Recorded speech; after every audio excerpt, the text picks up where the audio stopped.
Dios sea la gloria en todo lo que hoy expongamos. Vamos a continuar con Efesios 4, 17 al 24, con un título que podría decirse, extractando, digamos, la esencia, conciencia con efecto petrificador, lascivia, libertinaje. Y hermanos, recordemos un poquito el versículo 16 que hemos tratado en prédica anterior, que dice: de quien todo el cuerpo, bien concertado y unido entre sí por todas las coyunturas que se ayudan mutuamente, según la actividad propia de cada miembro, recibe su crecimiento para ir edificándose en amor. Este versículo lo hemos tratado, ya lo hemos visto, pero recordemos y entendamos, hermanos, que somos un cuerpo unido por las coyunturas que se ayudan mutuamente. Entonces, entendiendo que somos un cuerpo y que estamos unidos, tenemos un alto llamado a 3 puntos que hoy vamos a ir viendo. Tenemos un alto llamado, un profundo llamado a congregar, a madurar y andar de una manera diferente a como lo hace el mundo. Cuando hablamos de coyunturas, tenemos el entendimiento de que es un cuerpo que está unido y tenemos la idea de una iglesia, un conjunto de personas reunidas con una misma fe, una misma doctrina, un mismo bautismo, un grupo de personas que se necesitan. Recuerdo que hace poquito se fueron mis nietos, mis hijos, a su hogar de retorno después de una visita prolongada, después de mucho tiempo. ¿Y cómo se siente la partida? ¿Cómo se siente la separación? Porque biológicamente somos familia, porque tenemos la misma sangre, porque nos amamos, porque nos necesitamos. Los hijos necesitan de los padres necesitan de los hijos, los nietos necesitan de los abuelos necesitan de los nietos. También los tíos interactúan con los sobrinos con los tíos. Somos una familia. Y cuando esa familia está separada, se duele. De todas las partes se duele. Y nos separamos, los más sensibles, con lágrimas. Y otros quizás el corazón está llorando sin manifestación. Porque realmente nos necesitamos el contacto, necesitamos visualizarnos, necesitamos decirnos que nos amamos. Necesitamos manifestarnos el amor de una forma o de otra, uno haciéndolo jugar a los niños, otro cocinando, otro esforzándose para que haya armonía en el hogar. En fin, las distintas formas que en una familia se puede interactuar los unos con los otros. ¿Cuánto más la iglesia espiritual, la iglesia de Jesucristo, que estamos unidas por el Espíritu? ¿Cómo no nos vamos a necesitar unidos? ¿Cómo no nos vamos a necesitar como un cuerpo, unidos por coyunturas, congregados, interactuando, como dice el versículo 16, que se ayudan mutuamente? Que se ayudan mutuamente. Por eso queda totalmente anulada la idea de que puedo ser iglesia estando en casa. No me hace falta reunirme con nadie porque sigo siendo iglesia, porque la iglesia no es un templo, no son las paredes. Y es verdad, nosotros somos la iglesia. Pero la iglesia dice que está unida por coyunturas. Y recordemos, hermanos, que la iglesia de Jesucristo se formó. Tenemos la primera iglesia en Antioquía. Y luego recordemos que también se empezaron a querer congregar, a querer estar juntos los hermanos en casas familiares.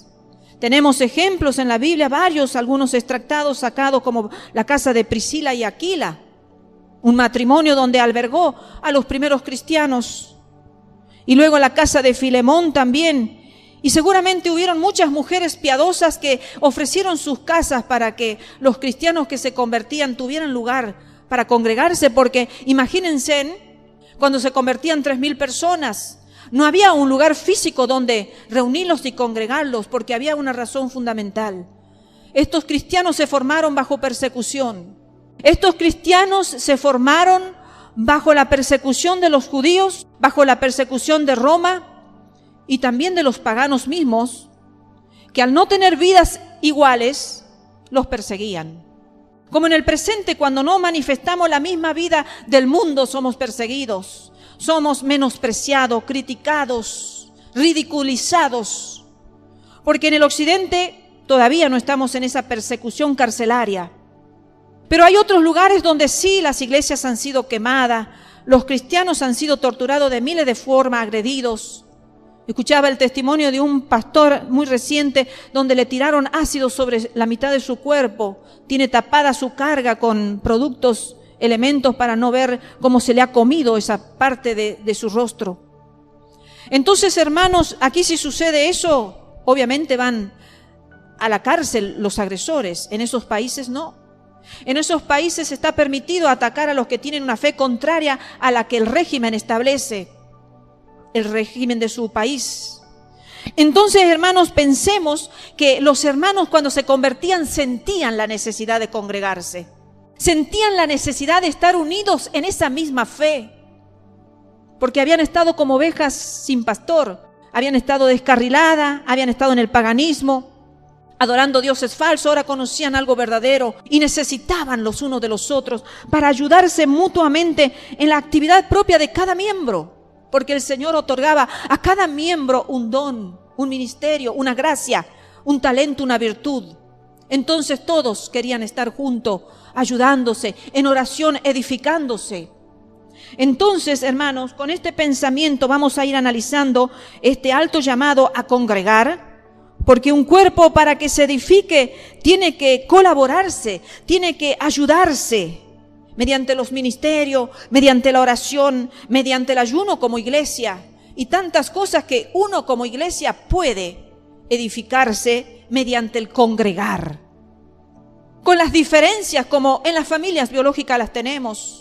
Seguramente en algún momento del día hay una diferencia familiar, porque somos diferentes, tenemos temperamento diferente, carácter diferente, y por ahí quizás tenemos hasta pequeñas costumbres diferentes. Asimismo en la iglesia es un albergar familias que vienen con diferentes pensamientos seculares, podríamos decir, porque en Cristo somos uno. Cuando vamos a la palabra de Dios nos unificamos todo en el pensamiento. Pero por ahí tenemos diferencias en la forma de cocinar, en la forma de quizás ordenar o arreglar la casa. Son pequeños detalles que a veces marcan diferencias y que a veces son motivos quizás de pequeñas discusiones, porque a mí me gusta así, al otro le gusta de una manera diferente, pero siendo pacificadores podemos ordenarnos y convivir en armonía. Entonces también, hermanos, es necesario, aunque tengamos diferencia en la iglesia, de esa índole, de ese tipo, estar unidos en el Espíritu para colaborarnos, para lograr esa unidad que el Señor nos pide como iglesia. El segundo punto de ese alto llamado que tenemos por estar unidos por las coyunturas, ayudándonos mutuamente, es la de madurar. Madurar mediante el conocimiento de la palabra al congregar, cuando venimos, cuando Dios ha dado, cuando el Padre, cuando el Espíritu Santo ha dado palabra, ha puesto palabra en el maestro, en el evangelista, en el pastor, para impartirla a la congregación. Porque venimos necesitados a la casa de Dios.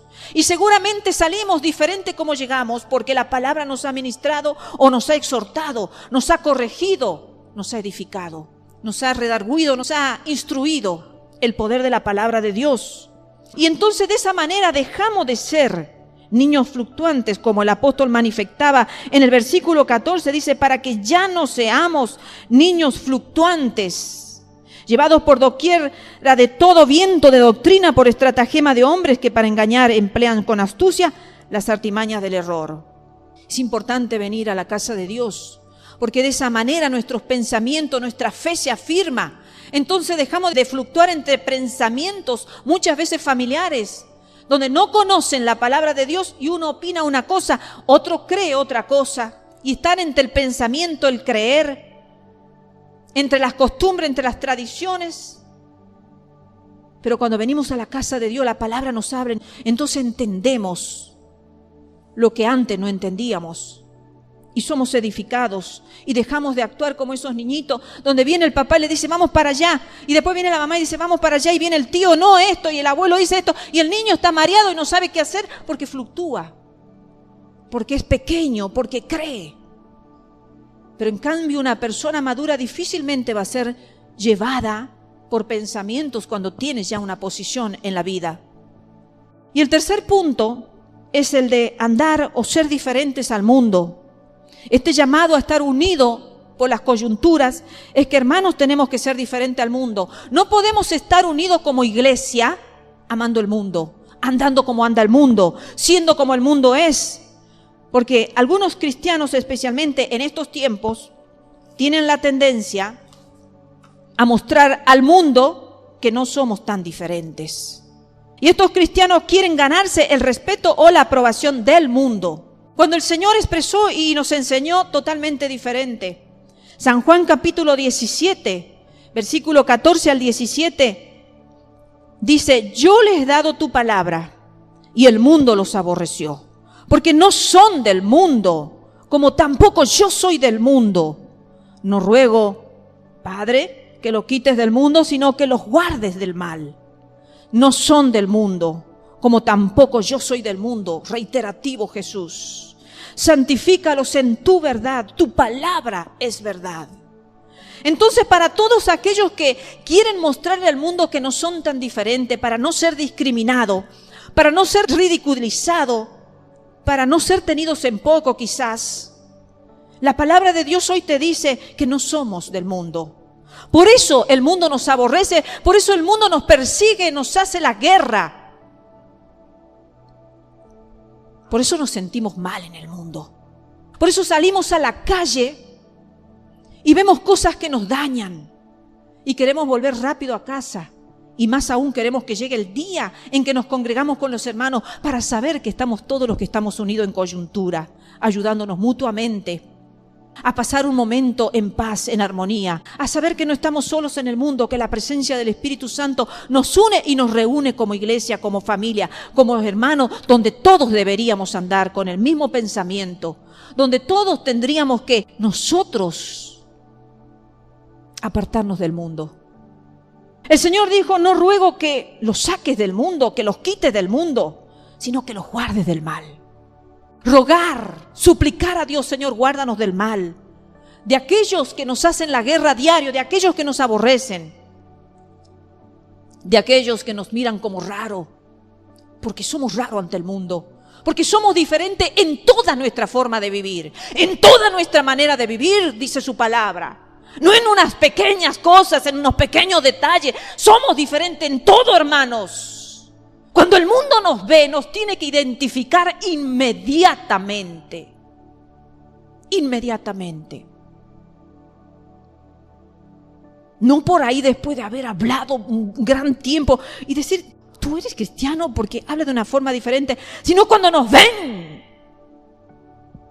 ¿Qué tiene esa persona? Es diferente. Pero que no nos confundan con los musulmanes, con los hinduistas, con los romanos, con los ateos, que no nos confundan. Que digan: este es evangélico, porque porta el evangelio de Jesucristo, porque lo alumbra la luz de Jesucristo. Y el versículo 17 dice: esto pues digo, y requiero en el Señor que ya no andéis como los otros gentiles que andan en la vanidad de su mente.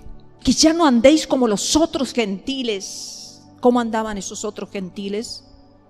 En la vanidad de su mente. Porque tienen el entendimiento entenebrecido, como dice el versículo 18 a continuación, dice: teniendo el entendimiento entenebrecido, ajenos de la vida de Dios, por la ignorancia que en ellos hay, por la dureza de su corazón. Porque andan en la vanidad de su mente. Una mente que tiene a Cristo no es una mente vanidosa, que anda con la vanidad de los pensamientos de este mundo. Es una mente seria, madura, consagrada, espiritual. En todo lo bueno, en todo lo justo, en todo lo perfecto, en esto pensad. Entenebrecido. Dejar en tinieblas o llenarlo de oscuridad. Eso significa algo entenebrecido. Y una persona con esta mente entenebrecida, en oscuridad, en tiniebla, realmente realmente está en una total oscuridad, alejada del conocimiento de Dios. Porque el conocimiento de Dios nos da luz, nos alumbra. Dice que los que miraron sus rostros fueron alumbrados. Están entenebrecidos estas personas, porque están o son ajenos de la vida de Dios. Nada de Dios hay en sus pensamientos, nada de Dios hay en su corazón, nada de Dios hay en su obrar. Andan en la vanidad de su mente, decía el apóstol. No es que sus mentes estén vacías, sino están llenas de cosas que no conducen a nada. Porque, hermanos, tenemos que ser conscientes que si tenemos la mente de Cristo, esa mente nos tiene que conducir a una meta, a un supremo llamamiento, a un vivir en santidad, a un vivir en justicia. Pero estas personas que andan en la vanidad de su mente, divagando, están llenas de cosas que no conducen a nada. Dice, por la ignorancia. El versículo 18 dice, por la ignorancia que en ellos hay. Las mentes de los gentiles paganos son caracterizados por la ignorancia. Y justamente venimos tratando el tema de no ser ignorantes, de no ser necios, para no dejarnos engañar. Porque estamos en tiempos muy difíciles, hermanos. Siempre lo existieron, siempre los existirán a los tiempos de confusión, pero el Señor nos profetizó y nos dijo en su palabra que iban a venir tiempos donde aún hasta sus escogidos iban a ser engañados. ¿Y quién de nosotros puede decir que en algún momento de su vida no hemos tambaleado en nuestra fe? ¿Quién puede decir eso? Todos hemos tambaleado en algún momento, pero cuando nos volvemos a la fuente de toda sabiduría y de toda verdad, ahí nos agarramos fuertemente. Por eso tenemos que congregar, hermanos, para venir, para seguir escuchando palabra de Dios. No solamente estar sediento de sanidad, porque lo necesitamos como seres humanos en el cuerpo, necesitamos sanidad para poder seguir viviendo con fuerza, para poder seguir predicando el evangelio. Pero no solamente para eso, no solamente para ser liberados, porque a veces venimos con atadura, hermanos, y necesitamos ser desatados. Pero también tenemos que venir sedientos de su palabra para no ser confundidos, para no ser engañados, para no entrar en esa vanidad de esa mente entenebrecida, llena de oscuridad. Dice, por la dureza de su corazón, dice el final del versículo 18. Y vamos a analizar un poquito este término de la dureza del corazón. Y la palabra griega porosis, que Pablo usaba, viene de poros, que originariamente designaba a una piedra más dura que el mármol. Llegó a tener ciertas aplicaciones médicas. Se la aplicaba al endurecimiento de las articulaciones que paraliza todos los movimientos. También al callo que se forma en la juntura de un hueso quebrado y que es más duro que el mismo hueso. Y finalmente el término llegó a significar la pérdida de toda capacidad sensitiva. Describe algo tan endurecido y petrificado que no tiene más capacidad de sentir. Pablo compara la vida de los paganos semejante a esto.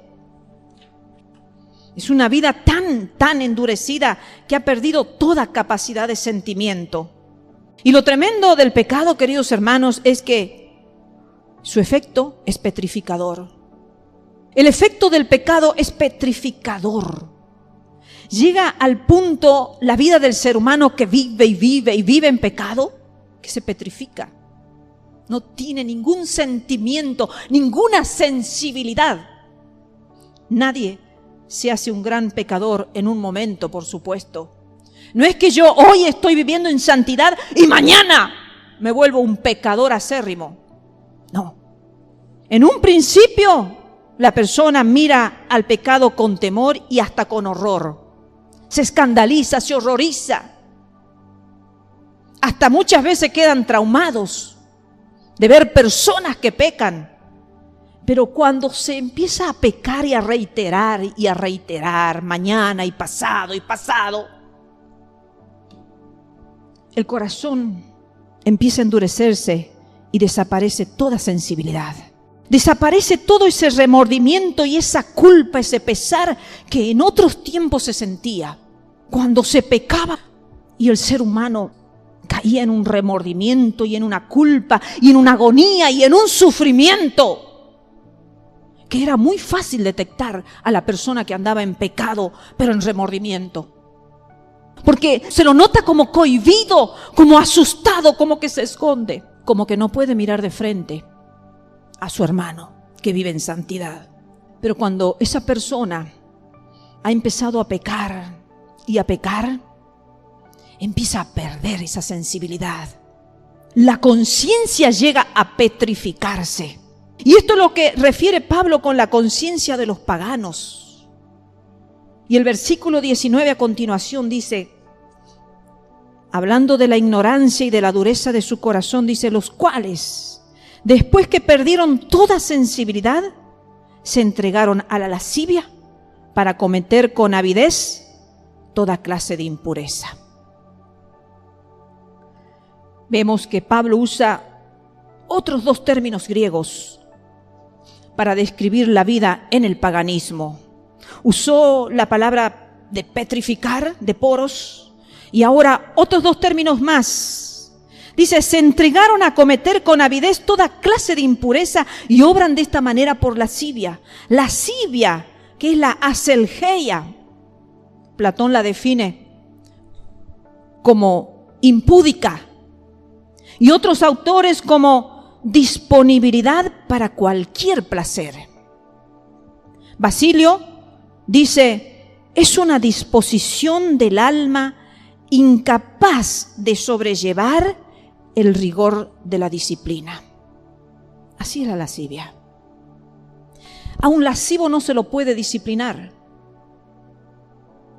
porque no entra en cordura. Pero la gran característica de la aselgeia, de la lascivia, es que el hombre malo trata de ocultar su pecado. El que tiene aselgeia, lascivia, en su alma, no le importa lo que pueda provocar en la opinión pública. Su desafío e insulto a toda decencia. No le importa la decencia de los niños. No le importa la decencia de algunos ancianitos que se han guardado en una moral sana. No le importa la decencia de mujeres y de hombres que deciden vivir una vida moralmente recta. Lo que le importa a los lascivos es satisfacer sus deseos, nada más. Y muchos tienen la suficiente decencia de tratar de ocultar sus pecados. Pero el hombre que vive la aselgeia, la lascivia, no le importa ser espectador de su vergüenza con tal de lograr sus deseos. ¿No vemos eso hoy en día en las calles? Mujeres semidesnudas, hombres también semidesnudos, porque el hombre también debe cuidar esos detalles. Vemos parejas haciendo cosas que no somos merecedores de ver, que están reservadas para el matrimonio, para el secreto del lecho santificado por Dios. Vemos muchas cosas que no queremos ver. Y escuchamos muchas cosas que no queremos escuchar. Pero a ellos no le importa. El pecado puede dominar a un hombre de tal manera que le haga perder decencia y vergüenza. ¿No estamos viviendo en un mundo que no tiene decencia ni vergüenza? Salir mostrando desnudez no es perder decencia, hermanos. vivir demasiados ajustados, demasiado acortados. Las vestimentas, ¿no es perder decencia? ¿No es perder la vergüenza?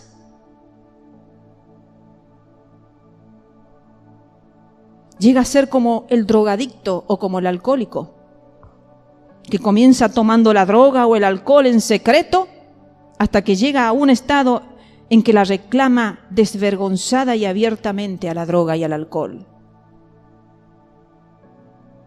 Desvergonzadamente, porque hasta el punto de que ni siquiera le importa dañar a sus pequeños niños que están mirando conductas que ni los animales la cometen, porque no les importa dañar la moral de su hogar, de su casa, y hasta llegan a matar, porque el desenfreno que tienen en su carne es tan grande que al ser que han amado toda una vida, en un momento de desenfreno no le importa quitarle la vida. Alguien puede dejarse dominar tanto por los deseos sexuales que no le importa quién lo observe. En el paganismo, el pecado llega a dominar tanto que se pierde el sentido natural de la vergüenza. Observen los niños a partir, podríamos decir, de los 5 o 6 años en adelante, cómo empiezan a tener vergüenza de tener sus cuerpitos desnudos. Antes la mamá ponía una bañerita y lo bañaba y él hacía cositas en la bañerita y aplaudía el agua y el jaboncito y no le importaba si el abuelo, la abuela, si un extraño lo estaba mirando, él era feliz en su inocencia. Pero cuando empiezan a tener conciencia del pecado, del bien y del mal, empiezan a tener vergüenza. Así me pasó con mi nietito. Salía de su bañerita sin ropita y yo justo venía entrando al baño y se tapó con sus 2 manitos sus partes íntimas. Inmediatamente me di la vuelta y me fui. 6 añitos. Y muchos no respetan eso de los niños. No respetan esa decencia que los niños, esas almas puras, tienen. Padres y madres que andan desnudos ante sus hijos. Abuelos, tíos, hermanos, no respetan la decencia de esas almas puras de los niñitos. Vale cualquier cosa ahora. Ahora nosotros, si enseñamos eso, somos los mentes sucias. Deja de ser tan mente sucia. Los que tienen moral tienen mente sucia ahora. Y los que andan en indecencia son los decentes. Qué triste es, hermanos, que el hombre deja de ser un hombre para rebajarse a la condición de bestia. Así como andan las bestias sueltas, ¿verdad? Levantan su patita para orinar a los perritos, no les importa nada, son bestias, son animales. A ese punto llega el ser humano. Pero eso es el hombre sin Cristo. Y luego está la otra palabra que se usa, que es la pleonexia, que es otro término también bastante terrible. Y los griegos la definían como una avidez arrogante, execrable amor de poseer, deseo ilícito de poseer lo que pertenece al otro, que puede ser comparado con la avaricia o con la codicia. Espíritu por el cual el hombre está siempre dispuesto a sacrificar a su prójimo en fin de sus intereses. La pleonexia es el deseo irresistible de tener aquello a lo cual no tenemos derecho alguno. Puede provocar esto quizás robo de cosas materiales, atropello de otros para imponer el propio pensamiento o en pecado sexual. Es el espíritu del hombre que no se cuida de a quién hiere o qué método usa con tal de lograr sus deseos. Y Pablo mira a los paganos sin Cristo de 3 formas, como la hemos venido nombrando. Hombres con corazones tan petrificados que no tenían conciencia de su condición pecadora.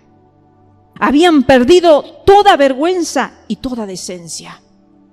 No le importaban las personas ofendidas por su conducta o de las inocencias destruidas.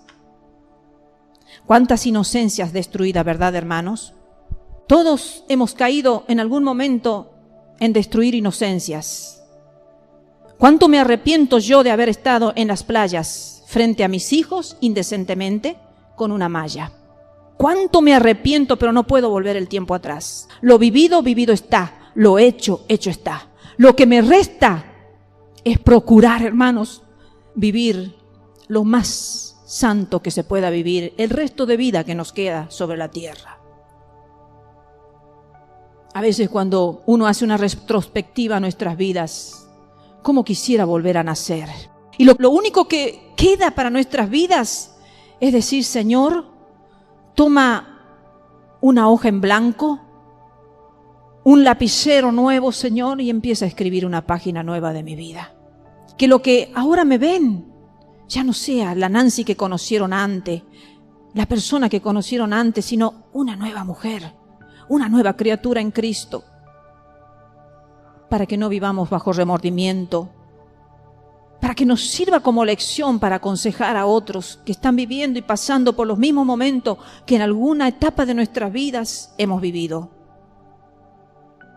Los pecados del mundo sin Cristo de hoy día son exactamente los mismos que los que Pablo está allí exhortando a los éfesos. El apóstol dice que los gentiles que vivían en libertinaje es aquello que se excede, que desea tener más de lo debido, que hace caso omiso de los derechos y sentimientos de otras personas. No tienen ningún respeto por la ley o dignidad o propiedad alguna. Primera Tesalonicenses 4:6, ¿qué nos dice? También el apóstol Pablo. Que ninguno agravie ni engañe en nada a su hermano, porque el Señor es vengador de todo esto, como ya os hemos dicho y testificado.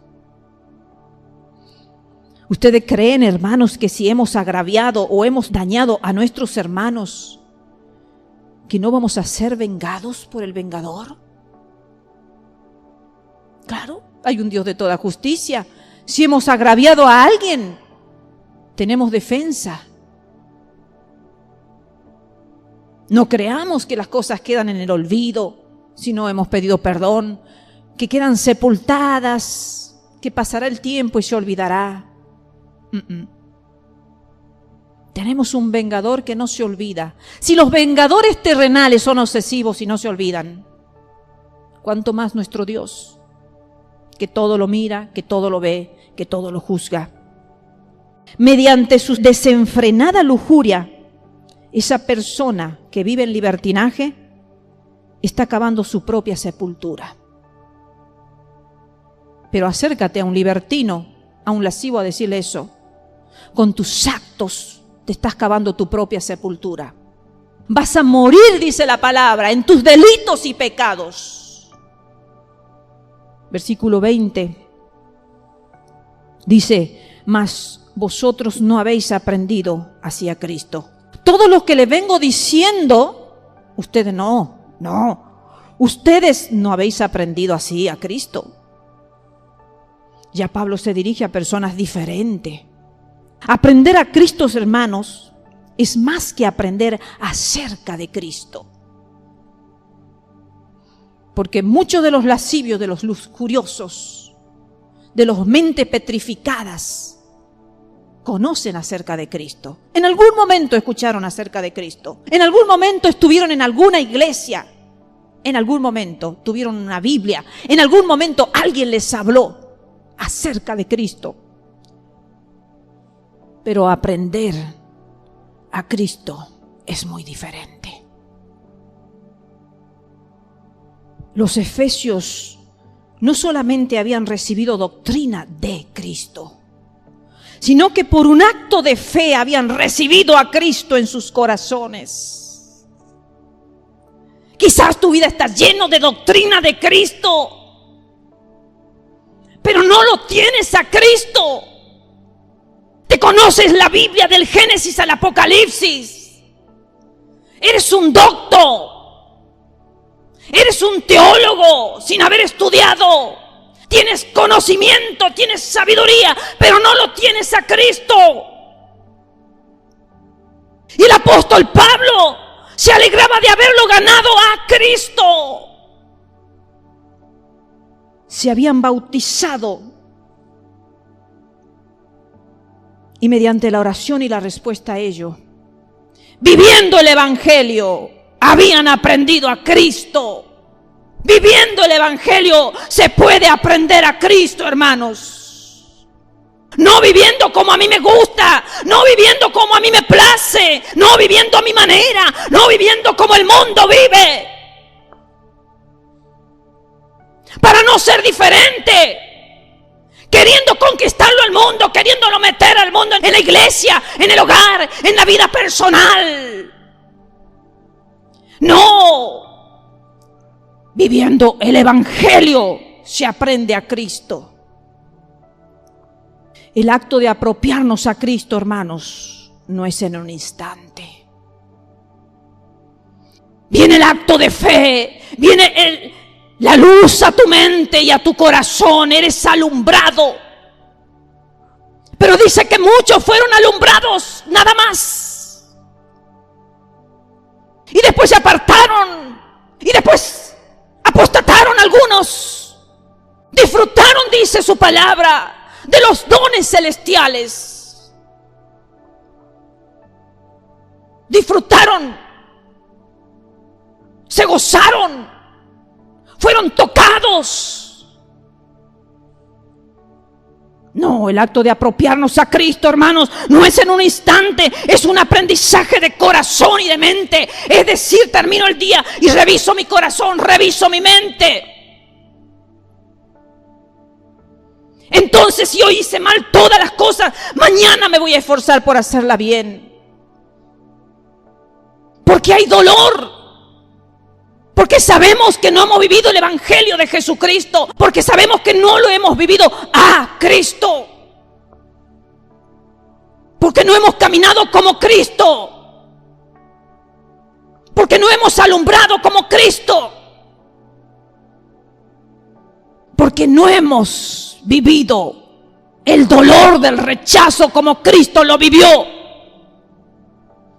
Porque por no ser rechazado es que muchos están queriendo hacer amigos del mundo, porque no quieren pagar el precio de la crucifixión. Cristiano no es un nombre solamente, cristiano es una vida.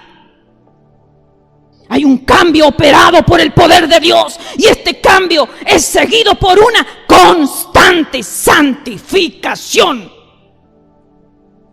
Este proceso de santificación no se da igual en todos.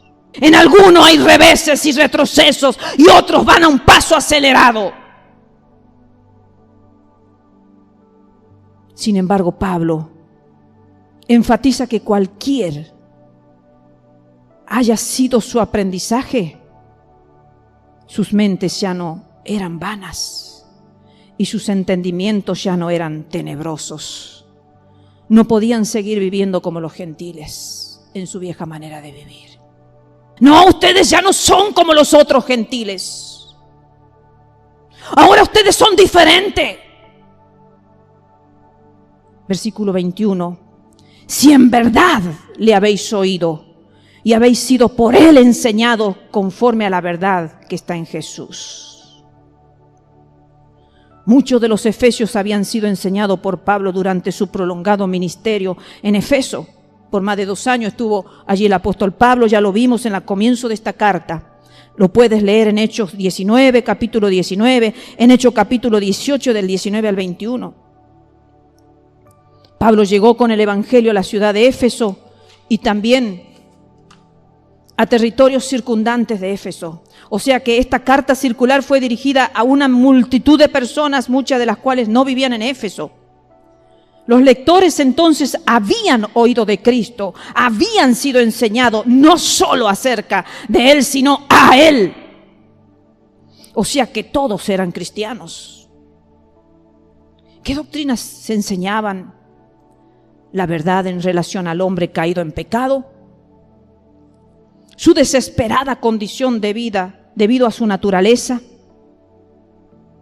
la salvación obtenida mediante Cristo, la necesidad de la fe que obra por el amor, principios de conducta cristiana y otros más.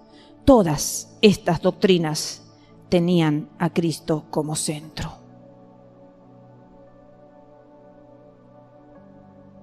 Cuando escuches una doctrina, focalízate si tiene el vivir de Cristo esa enseñanza.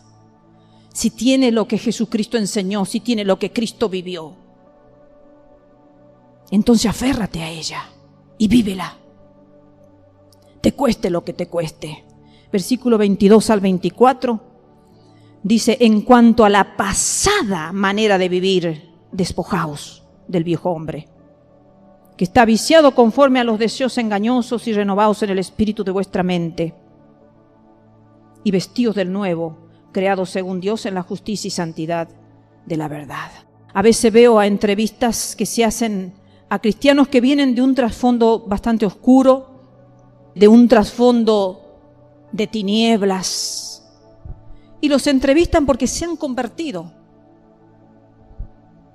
Pero uno los ve y duda.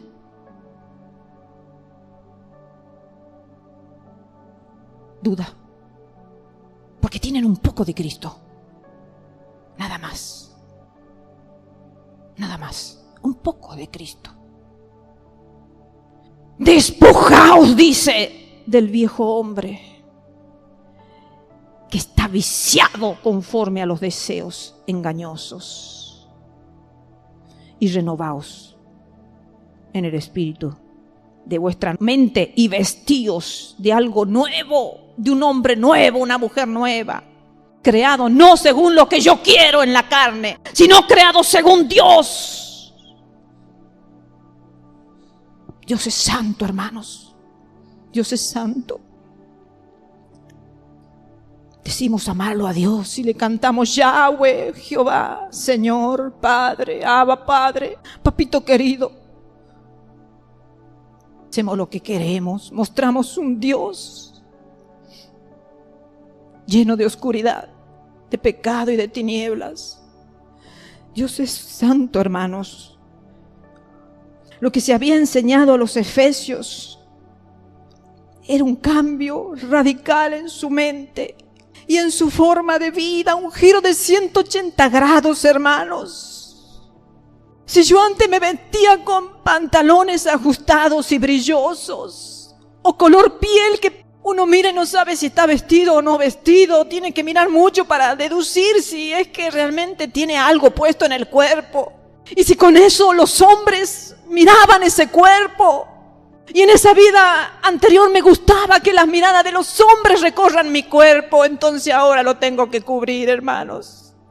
Ahora no puedo andar mostrando mi cuerpo a todo hombre que pasa por el lado mío, porque me tengo que despojar de ese viejo hombre y revestirme de una mujer en santidad.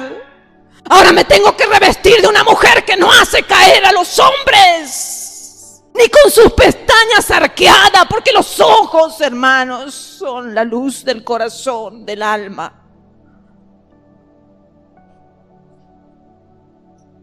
Ahora tengo que usar mi cabellera como velo de santidad, de cobertura. No tengo que usar mi pelo para seducir, hermanos. Entonces, si antes usaba tacones para llamar la atención de los hombres cuando camino, y mi cuerpo se va para un lado y para el otro, entonces ahora busco zapatos sin tacos. Porque no estamos para llamar la atención a nuestro cuerpo, hermanos, ni para mandar miles de almas al infierno. Miles. Pastoras dotadas. Siempre converso eso en casa. Pastoras que Dios en su misericordia les regala, hermanos, miles de dones, de gracia, de virtudes, de talento, hermanos, de autoridad, y que están haciendo caer a miles de hombres y mujeres, confundiéndolas y tirándolas a la vanidad de este mundo. Un giro de 180 grados, hermanos. Un cambio radical. Un cambio radical es total, hermanos. Cuando decimos que somos radicales es porque no hay una forma de que nos puedan mover. Somos radicales. Su anterior forma de vida debía cesar. Debían despojarse de todo aquello que es ajeno a la gracia.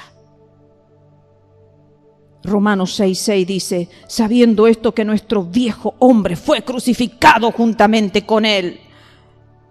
¿Con quién hemos sido crucificados? Juntamente con Cristo, para que el cuerpo del pecado sea destruido, a fin de que no sirvamos más al pecado.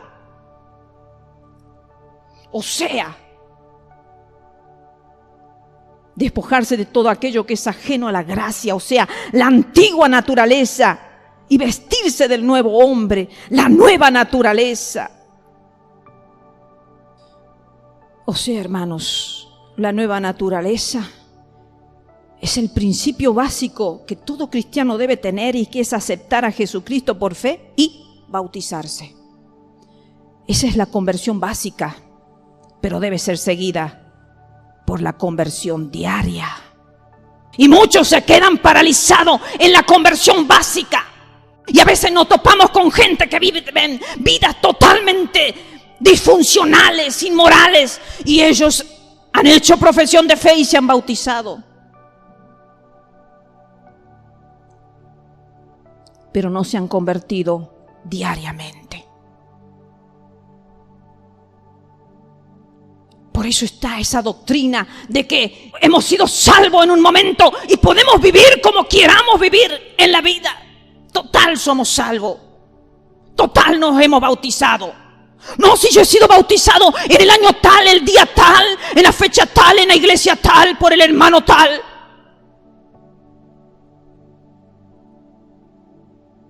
Y la conversión diaria, la vieja naturaleza en que los efesios estuvieron ligados por tantos años, no se saca tan fácilmente. La vieja naturaleza que estás acostumbrado o que has estado acostumbrado a vivir, no te la vas a sacar tan fácilmente si no vives una vida de crucifixión diaria, una conversión diaria, que equivale a una crucifixión, muerte, a lo que antes deseaba, a lo que antes pensaba, a lo que antes sentía, a lo que antes me gustaba. Así como el viejo hombre es totalmente malo, el nuevo hombre es enteramente, totalmente bueno. Este es creado a imagen de Dios. La gracia restaura lo que el pecado ha dañado. Por eso el versículo 24 dice: y vestidos del nuevo hombre creado según Dios, en la justicia y santidad de la verdad. Dos principios, hermanos. Algunos solo enfatizan el principio revestido del nuevo hombre en justicia, porque somos justificados por Dios cuando nos convertimos. Y otros enfatizan en el segundo, que es la santidad de la verdad. Pero realmente los dos procesos son necesarios mediante la obra del Espíritu de Dios y mediante una actitud mental. Busquemos al Espíritu Santo, queridos hermanos, para que nos ayude en nuestras debilidades. Busquemos al Espíritu Santo para que nos ayude diariamente, pero también tengamos una actitud mental. Porque si no nos esforzamos por despojarnos, por apartarnos, hermanos, nunca alcanzaremos la meta, el supremo llamamiento. Nunca podremos ver al Rey de Reyes y al Señor de Señores descender en la hermosura de su santidad. ¿Cómo pretenden que nosotros, la iglesia de Jesucristo, se una a la hermosura de su santidad? Tenemos que procurar ser santo porque Él lo es santo. Dejar de lado esa conciencia con efecto petrificador, dejar de lado la lascivia, dejar de lado el libertinaje, hermanos, y revestirnos del nuevo hombre en justicia y en santidad de la verdad, sin la cual nadie ha de ver a Dios. Que Dios nos bendiga, queridos hermanos.